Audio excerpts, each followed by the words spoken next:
માગું છું. આમેન. એક સારી સ્માઇલ સાથે તમારી બાજુમાં જે બેઠા છે તેઓને તમે ગુડ મોર્નિંગ કહી શકો છો.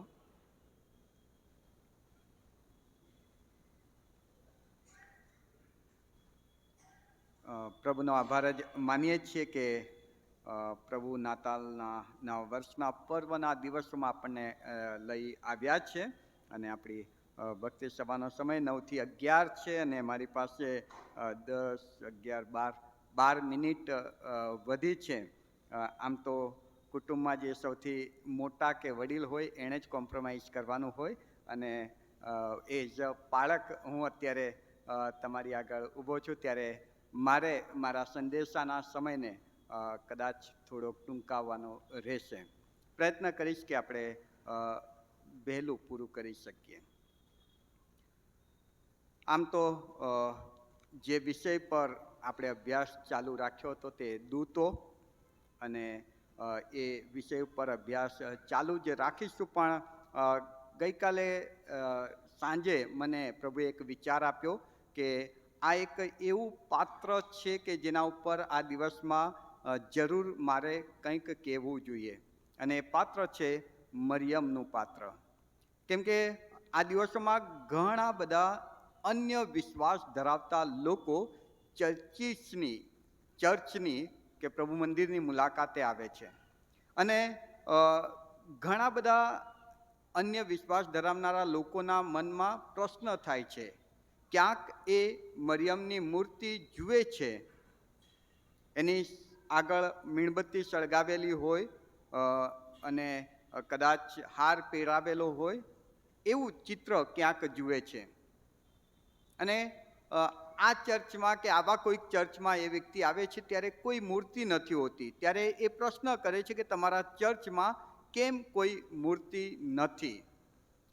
અને ઘણી બધી વખત આપણે જાણતા ન હોવાના કારણે એવા વ્યક્તિઓને કોઈ જવાબ નથી આપી શકતા અને માટે મને એમ થયું કે આ એક પાત્ર એવું છે કે જેના વિશે કદાચ આજે હું થોડુંક કહું તો અસ્થાને ન ગણાય. મરિયમ. વિશ્વના ઘણા બધા ચર્ચિસ મરિયમને એક આગવું સ્થાન આપે છે. એમાં ખાસ કરીને કેથલિક ચર્ચની વાત કરું છું. બહુ આગવું સ્થાન આપે છે. એમના સિદ્ધાંતો, એમની માન્યતા, એમની સમજણ જે હશે એના કારણે તેઓ એ કરી રહ્યા છે. આપણે એને પડકારતા નથી કે એને નકારતા નથી, પણ એઝ અ પ્રોટેસ્ટન્ટ અને ખાસ કરીને CNIના એક મેમ્બર્સ તરીકે આપણી પાસે આપણી પોતાની સમજણ બાઇબલ આધારિત હોવી જરૂરી છે. જો કોઈ તમને એમ કહે કે તમારા ચર્ચમાં માતા મરિયમની મૂર્તિ કેમ નથી, તેનો આન્સર તમારી પાસે હોવો જરૂરી છે. કેમ કે રોડની પેલે પાર જે ચર્ચ છે ત્યાં કોઈક વ્યક્તિ ચિત્ર જોઈને આવે છે અને અહીં આવીને જરાક જુદું ચર્ચ જુએ છે કે જુદું ચિત્ર જુએ છે તો જરૂર પ્રશ્ન કરશે કે અહીં કેમ મૂર્તિ નથી. અને એના કેટલાક જવાબો મેં વચનમાંથી હું જે સમજણ ધરાવું છું તે તમારી આગળ શેર કરવાનો પ્રયત્ન કરીશ. બહુ ઝડપથી કરીશ જેથી કરીને સમયમાં આપણે પૂરું કરવાનો પ્રયત્ન કરીશું. પહેલી વાત, લુકની સુવાર્તા તમે ખુલ્લી રાખજો. લુકની સુવાર્તા 1લો અધ્યાય અને 26 અને 27મી કલમ તમે જુઓ તો ત્યાં 6 મહિને ગાબ્રિયલ દૂત નાઝરેત નામે ગાલિલના એક શહેરમાં એક કુમારિકા પાસે દેવ તરફથી મોકલવામાં આવ્યો. દાઉદના વંશના યુસુફ નામે એની સગાઈ, એ પુરુષ જોડે એની સગાઈ થઈ હતી અને કુમારિકાનું નામ મરિયમ હતું. ને 28મી કલમ, દૂતે તેની પાસે આવીને કહ્યું કે હે કૃપા પામેલી, સુખી રહે, પ્રભુ તારી સાથે છે. પણ એ વાત સાંભળીને તે ઘણી ગભરાઈ અને વિચાર કરવા લાગી કે આ તે કઈ જાતની સલામ છે. વાલાઓ, આ વચન આપણને સમજાવે છે, બતાવે છે અને બહુ સ્પષ્ટ ચિત્ર બતાવે છે કે દૂતે મરિયમની આરાધના કરી નથી, એનું ભજન કર્યું નથી, એને સલામ પાઠવી છે. કોઈ તમને પૂછે કે તમે કેમ માતા મરિયમની આરાધના નથી કરતા, બાઇબલ બહુ સ્પષ્ટ કહે છે કે દૂતે મરિયમને સલામ પાઠવી છે, એની આરાધના નથી કરી. પ્રકટીકરણ જો તમે જોશો તો પ્રકટીકરણમાં યોહાન દૂતના પગે પડવા જાય છે ત્યારે દૂત એને પણ રોકે છે અને કહે છે કે તું મારા પગે ન પડીશ, હું પણ તારી જેમ ઉત્પન્ન કરવામાં આવેલી એક કૃતિ છું. મને પણ કોઈકે ઉત્પન્ન કર્યો છે જેમ તને કોઈકે ઉત્પન્ન કર્યો છે, અને જે ઉત્પન્ન કરતા છે તેની એકલાની જ આરાધના થવી જોઈએ. એટલે દેવ ત્રિએક ઈશ્વર, ઈશ્વર પિતા, પુત્ર, પવિત્ર આત્મા સિવાય બીજા કોઈની આરાધના ન થાય, ન માનવની ન દૂતોની. અને અહીં બહુ સ્પષ્ટ છે કે દૂતે મરિયમને સલામ કરી છે, એનું ભજન નથી કર્યું. બાઇબલમાં એક પણ વાક્ય એવું નથી કે જ્યાં લખ્યું હોય કે મરિયમની આરાધના કરવામાં આવી કે મરિયમનું ભજન કરવામાં આવ્યું. આ બાબતે આપણે બહુ ક્લિયર થઈ જઈએ વાલાઓ કે મરિયમ એ આપણી જેમ જ એક વ્યક્તિ હતા, માનવ હતા. ગાબ્રિયલના શબ્દો તમે જુઓ, ત્યાં ગાબ્રિયલ દૂતે જે શબ્દ વાપર્યા છે, આગળ તમે વાંચશો તો એ વાત સાંભળીને તે ગભરાઈ અને 30મી કલમ, દૂતે તેને કહ્યું કે હે મરિયમ બીમા, કેમ કે તું દેવથી કૃપા પામી છે, તું કૃપાથી ભરપૂર છે, તારા દ્વારા દુનિયા કૃપા પામશે. એવો કોઈ વર્ડ, એવો કોઈ શબ્દ ત્યાં લખવામાં આવ્યો નથી. તું કૃપા પામેલી છે. કૃપા કરનાર અને કૃપા પામનાર બંનેમાં બહુ મોટો ફરક હોય છે. કૃપા કરનાર એ મોટો છે, મહાન છે. યોહાનની સુવાર્તા 1 અધ્યાય 14 થી 16 વચન વાંચજો. ત્યાં પ્રભુ ઈસુ માટે એવું લખવામાં આવ્યું છે કે તે કૃપાથી ભરપૂર હતો અને એનામાંથી અમે કૃપા પર કૃપા પામ્યા છીએ. ઈસુ કૃપાથી ભરપૂર છે અને ઈસુ કૃપા કરે છે. મરિયમને માટે દૂતે બહુ સ્પષ્ટ શબ્દ વાપર્યો કે હે કૃપા પામેલી, તું કૃપા પામનાર છે. તમે ને હું, આપણે કૃપા પામનારા છીએ, કૃપા કરનારા નથી. અને માટે જે કૃપા પામનારા છે તેનું ભજન ન થાય, તેની આરાધના ન થાય, પણ જે કૃપા કરનાર છે તેની આરાધના થવી જોઈએ. મરિયમ દુનિયાવી વ્યવસ્થામાં પ્રભુ ઈસુની મા તરીકે ઓળખાય છે. પણ બાઇબલ બહુ સ્પષ્ટ બતાવે છે, ખાસ કરીને 1 પીતર 1 અધ્યાય 19-20 અને યોહાનની સુવાર્તાનો 1 અધ્યાય તમે વાંચો, બહુ સ્પષ્ટ બતાવે છે કે ઈસુ એ નાતાલના દિવસે જન્મ્યા એ માનવીય વ્યવસ્થા છે, પણ ઈસુ ખરેખર તો દેવ છે. આદિએ શબ્દ હતો, જ્યારે કશું જ નહોતું ત્યારે પણ દેવનો આ શબ્દ કે જે એ દિવસે દેહ ધારણ કરીને આવ્યો છે, એ જ્યારે કશું જ નહોતું ત્યારે પણ હતા. એટલે ઈસુ એ તો અજન્મ્યા છે. ઈસુ દેવ હોવાના લીધે ન તો એ જન્મે કે ન મૃત્યુ પામે, પણ એ દેવ માનવ બનીને આવ્યા છે. અને માનવ વ્યવસ્થામાં જ્યારે એમણે જીવન જીવ્યા છે ત્યારે જન્મ અને મરણ એ માનવ વ્યવસ્થાનો એક ભાગ છે. એ ભાગને એમણે સ્વીકાર્યા છે.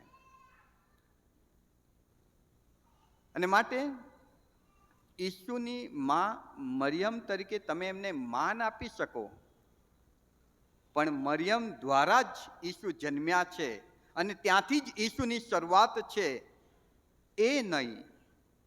ઈસુ તો પૃથ્વી નહોતી ત્યારે હતા, અને પૃથ્વી નહીં હોય ને ત્યારે પણ હશે, કેમ કે ઈસુ દેવ છે, પ્રભુ છે, પરમેશ્વર છે. આગળ જો તમે ગાબ્રિયલ દૂતના સંદેશને બરાબર સાંભળશો તો ગાબ્રિયલ તેને એમ કહે છે કે તું કૃપા પામેલી અને સ્ત્રીઓમાં તને ધન્ય છે.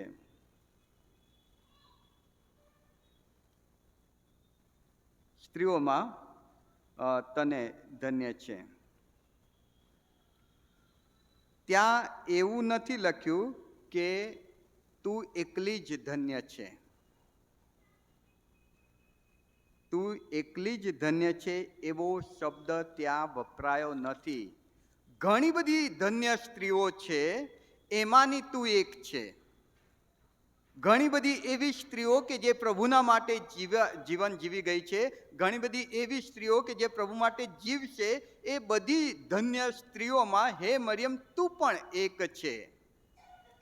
અને માટે દૂતના શબ્દો પર કે બાઇબલના વચન પર તમે બહુ ભારથી ધ્યાનથી જોશો તો તમને ખ્યાલ આવશે કે ક્યાંય કોઈ પણ વર્ડ્સ કે શબ્દ એવો નથી કે જેમાં મરિયમને દેવનું કે પરમેશ્વરનું સ્થાન પ્રાપ્ત થાય અને પરમેશ્વર સિવાય બીજા કોઈનું ભજન ન કરી શકાય. તું તારા દેવ યહોવા સિવાય કોઈનું ભજન ન કર. પણ એનો મતલબ એમ નહીં કે આ પાત્રને આપણે નકારાત્મક રીતે જોઈએ. ના, એનું જમા પાસું બહુ મોટું છે વાલાઓ, કે જેમાંથી ઘણું બધું શીખી શકાય છે, ઘણું બધું જાણી શકાય છે. જો તમે જોશો તો સૌથી વધારે નાતાલના દિવસોમાં કોઈ ખુશ હોય તો તે આકાશી સૈન્ય દૂતો હતા. દોડાદોડ મચાવી દીધી છે એમણે, દોડાદોડ. બહુ ખુશ હતા દૂતો, કેમ કે બાઇબલ કહે છે કે એક પાપી પસ્તાવો કરે છે તો આકાશમાં દૂતો સમક્ષ આનંદ થાય છે.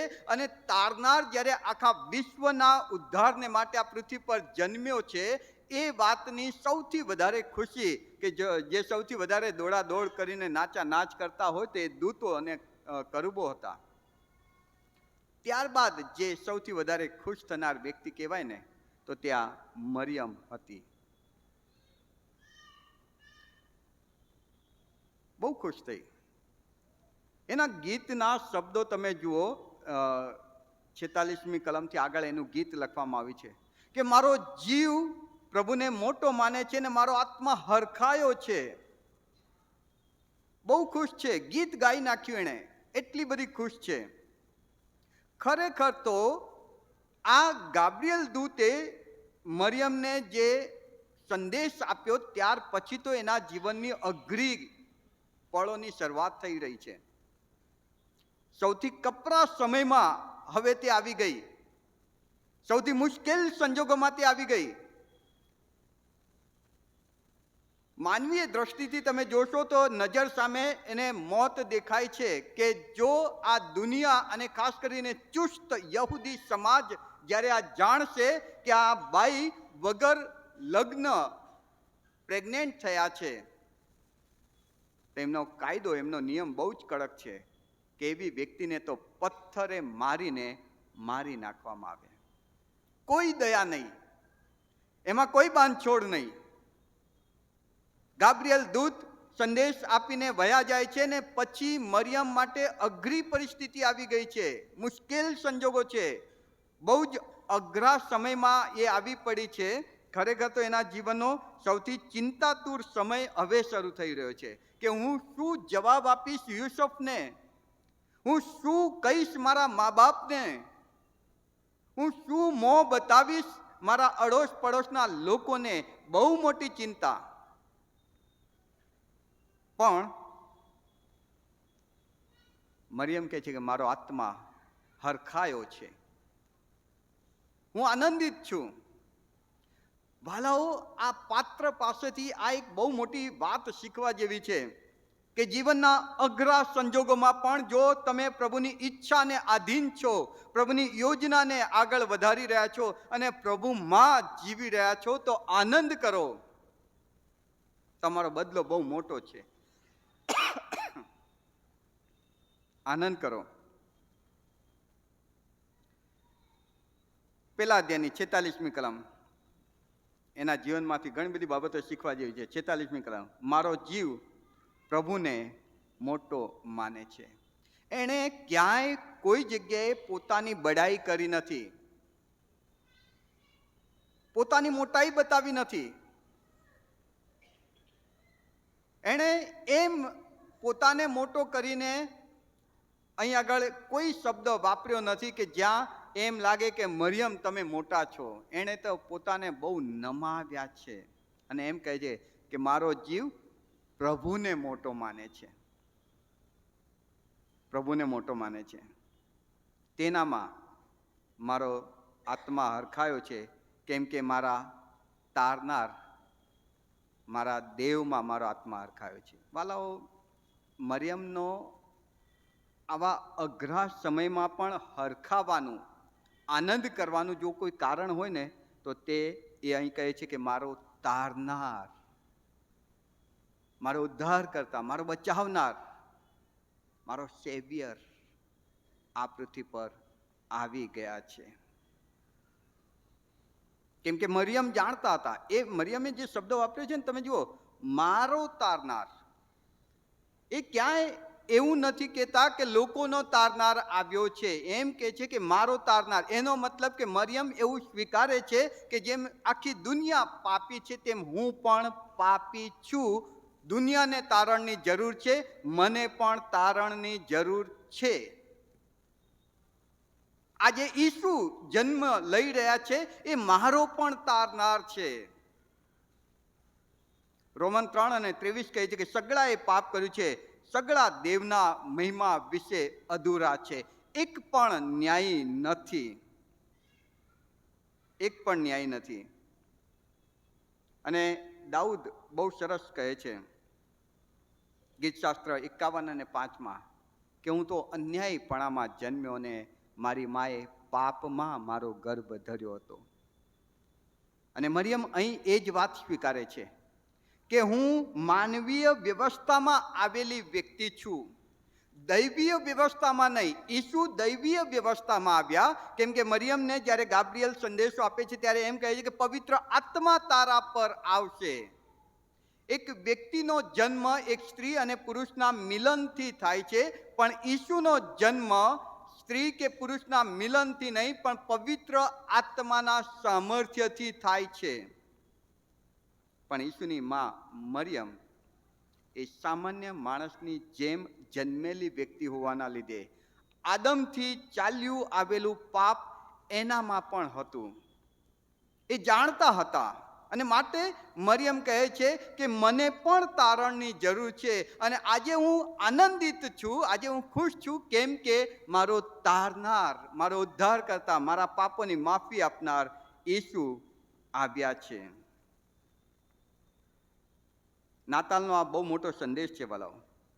દૂતોએ ગાયું 2 અધ્યાયની 11મી કલમ, જકરિયાએ લુકના 1:68 ગાયું, એલિઝાબેથે 1:43 ગાયું કે પૃથ્વી પર આ એક એવો ધન્ય દિવસ છે કે જે દિવસે તારનાર આ પૃથ્વી પર આવ્યો. મરિયમ આ વાત સ્વીકારે છે. અને છતાં મરિયમ જાણે છે કે હું પાપી છું. મરિયમ જાણે છે કે હું સામાન્ય છું. મરિયમ જાણે છે કે હું આરાધનાને યોગ્ય નથી. મરિયમ જાણે છે કે હું નોર્મલ વ્યક્તિ છું, સામાન્ય માણસ. અને છતાં પણ આજે એ બહુ પ્રખ્યાત છે, આજે બહુ માનયોગ્ય છે, આજે બહુ ઊંચું સ્થાન એમનું મરિયમનું છે. કેમ કે એના ગીતમાં જે શબ્દ છે 1 અધ્યાયની 48મી કલમ જુઓ, કેમ કે તેણે એટલે પરમેશ્વરે તેની પોતાની દાસી એટલે કે હું મરિયમ ઉપર મારી દીનાવસ્થામાં દ્રષ્ટિ કરી છે.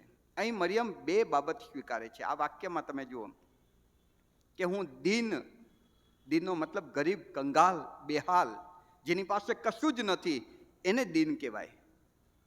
હું કંગાલ છું, મારી પાસે કશું જ નથી, ને તારણ, ન મોક્ષ, ન પાપોની માફી, ન સ્વર્ગીય આનંદ, ન સ્વર્ગનો અનંત જીવન મારી પાસે કશું જ નથી. હા, કદાચ દુનિયાની બધી સગવડતાઓ હોઈ શકે, પણ એ દૈવી આશીર્વાદ નથી. હું દીન છું, ગરીબ છું, કંગાલ છું. આ મારી સ્થિતિ. અને પછી એમ કહે છે કે હું દાસી છું. દાસી, દાસી એટલે નોકર, જેનું કોઈ સ્થાન ના હોય, કોઈ માન ના હોય, એનું કોઈ સન્માન ના હોય, એને કોઈ ફુલાર ન કરે. મરિયમ કહે છે કે હું દાસી છું, હું દીન છું. દીન એ મારી સ્થિતિ બતાવે છે, ને દાસી એ મારું સ્થાન બતાવે છે કે મારું સ્થાન કશું જ નથી, મારી સ્થિતિ કશું જ નથી, મારી કિંમત કશું જ નથી. અને હું જ્યારે ઝીરો છું ત્યારે મારા દેવની નજર મારા પર પડી.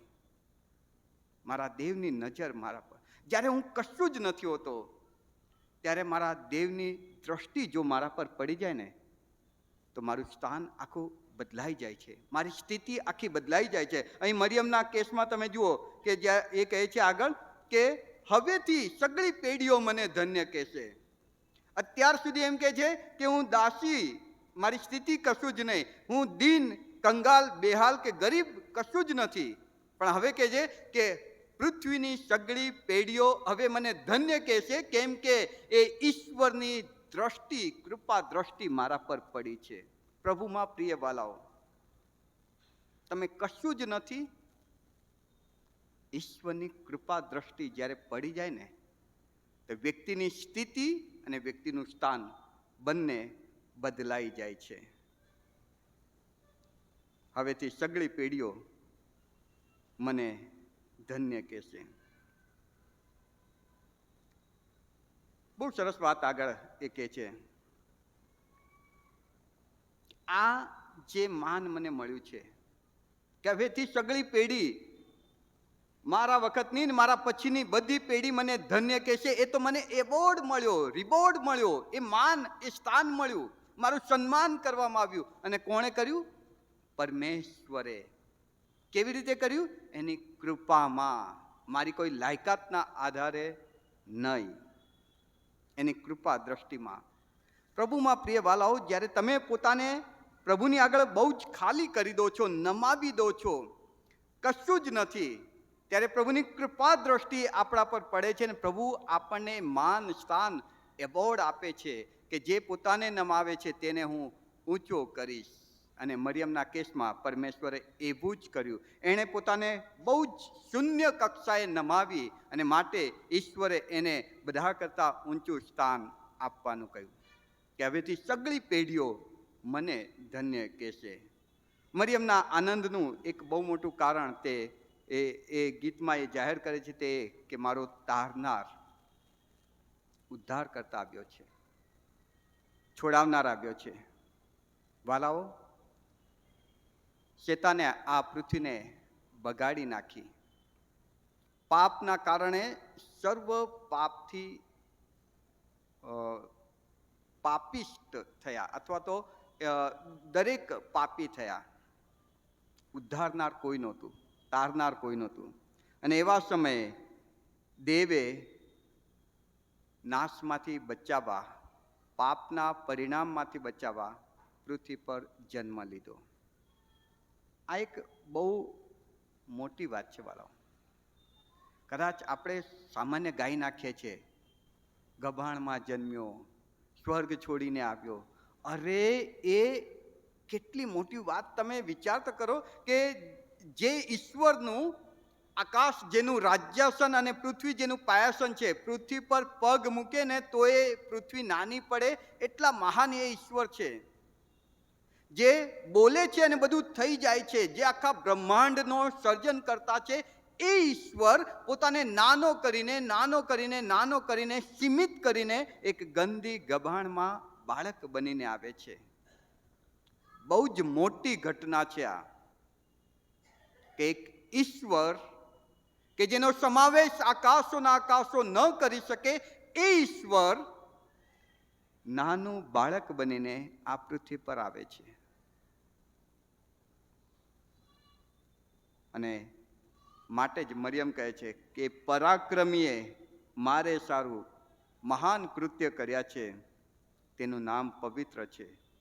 એ પરાક્રમીએ મારે માટે બહુ મહાન કૃત્ય કર્યું. આ બહુ મહાન કૃત્ય છે કે એ ઈશ્વર કે જેને કોઈ જોઈ ન શકે અને કોઈ જુએ તો તરત મૃત્યુ પામે એવા પવિત્ર ઈશ્વર આ માનવ જગતમાં આવે છે. મારા ખભે હાથ મૂકે છે મિત્ર બનીને, મારા બાપ બનીને મને આમ શું કહે છે બાથમાં લે છે. એ બહુ મોટી ઘટના છે વાલો, બહુ મોટી ઘટના. દૂતોને કરુબો પણ અચંબામાં પડી ગયા હશે કે પ્રભુ આ કેવી રીતે શક્ય છે કે તમે આટલા મહાન ઈશ્વર એક નાની ગભાણમાં બાળક બનીને. અને બાઇબલ કહે છે કે તેણે પોતાને ખાલી કર્યો. ખાલી આપણા માટે એ ઈશ્વરે પોતાને ખાલી કરી નાખ્યો. એનું દેવત્વ એણે બાજુ મૂક્યું. એનું સામર્થ્ય જે હતું, જે સત્તા અધિકાર, જે રાજ્યાસન, જે સ્વર્ગીય વૈભવ, બધું જ એણે બાજુ મૂકીને એક સામાન્ય ગભાણમાં બાળક બનીને ગરીબ કુટુંબમાં એ જન્મ લે છે. આ બહુ મોટું કામ છે, બહુ મહાન કામ છે. યશાયા 59:16 કહે છે કે દેવે જોયું કોઈ તારનાર નથી, ત્યારે પોતે પોતાના હાથે એ પ્રશ્નનો જવાબ આપે છે. આ એક બહુ મોટું કામ એણે કર્યું. છેલ્લી કલમ ત્યાં લખ્યું છે કે એણે ભૂખ્યાઓને સારા વાનાથી તૃપ્ત કર્યા, શ્રીમંતોને ખાલી હાથે પાછા કાઢ્યા. શ્રીમંતોને ખાલી હાથે પાછા કાઢ્યા. જો કોઈ કહે કે હું ધનવાન છું, મને કશાની ગરજ નથી, પ્રભુ એને કહે છે કે જા, ખાલી જા. પણ જો કોઈ એમ કહે કે હું દીન છું, દરિદ્રી છું, કંગાલ છું, પ્રભુ એને કહે છે કે આવ, હવેથી સગળી પેઢી તને ધન્ય કહેશે. લાઓદિકિયાની મંડળી કહે છે કે હું ધનવાન છું, મને કશાની ગરજ નથી. પ્રભુ કહે છે કે હું થૂકી નાખીશ, નકારી દઈશ. અરે પૈસાથી તમે ઘર ખરીદી શકો એમાં મળતી શાંતિ નહીં. પૈસાથી તમે કપડાં ખરીદી શકો, તારણના વસ્ત્ર નહીં. જગતના ધનથી તમે સુખ સાહેબીને સગવડતા ખરીદી શકો, અનંત જીવન નહીં. જે તમે ખરીદી જ નથી શકતા, જેની કિંમત ચૂકવવા માટે તમારી પાસે કશું જ નથી. કઈ વાતનો અભિમાન, કઈ વાતનું ગર્વ? હું ધનવાન છું. લાઓદિકિયા કહે છે હું ધનવાન છું. પ્રભુ કહે છે કે થૂકી નાખીશ તને. જે પૈસાથી નથી મળતું એ આપવા આજે પણ તે તૈયાર છે. શરત એટલી, પોતાને નમાવી દો, ઝીરો કરી નાખો. પ્રભુને કહો કે પ્રભુ કૃપા તારી મારા પર થાય, જે મરિયમ પર થઈ. અને જેમ મરિયમે કહ્યું કે મારા તારનારમાં, એણે મારું જે તારણ કર્યું એમાં મારો આત્મા હરખાયો છે, તેમ આજે હું પણ મારા તારણમાં આનંદ કરીશ કે જે તારણ દુનિયાની કોઈ મિલકતથી હું નહીં ખરીદી શકું. પ્રભુ આપણને અનંત જીવનનો એ આશીર્વાદ આપો. આમેન. પ્રાર્થનામાં નમીએ. પરમ પવિત્ર પરમેશ્વર, અમે તમારો આભાર માનીએ છીએ તમારા અદ્ભુત પવિત્ર વચનને માટે, અને વચન દ્વારા તમે અમારી સાથે વાતને વ્યવહાર કર્યો છે તેના માટે આભાર માનીએ છીએ. વચનને યાદ રાખવા માટે તમારી કૃપા આપજો. ઈસુ પ્રભુના નામમાં માંગુ છું. આમેન.